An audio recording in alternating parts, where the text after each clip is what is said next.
Color Doppler echocardiogram in right ventricular endomyocardial fibrosis. Endomyocardial fibrosis is a type of restrictive cardiomyopathy seen mostly in the tropics and subtropics.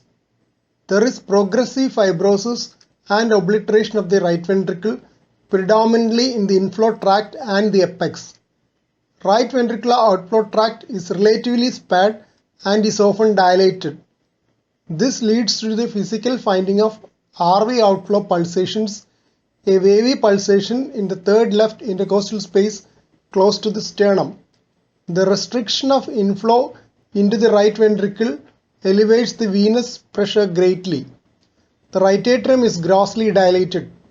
Features of systemic venous congestion predominate in advanced cases with hepatomegaly, ascites, and generalized edema. Echocardiogram in apical four-chamber view demonstrating salient features of right ventricular endomyocardial fibrosis. The right atrium is grossly dilated and the intra-atrial septum is pushed to the left.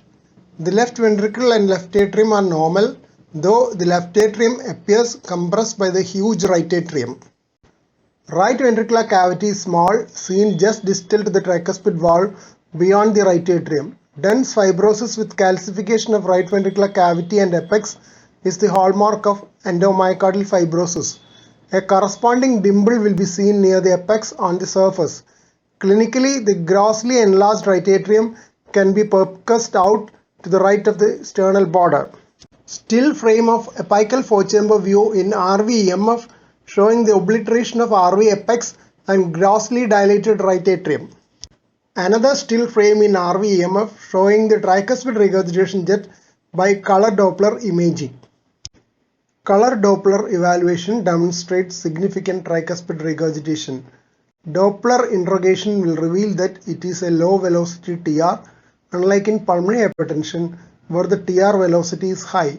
Even though the TR in this case is low velocity, it shows aliasing and variance with multiple colors because the Nyquist limit of the color Doppler is set at 60 cm per second.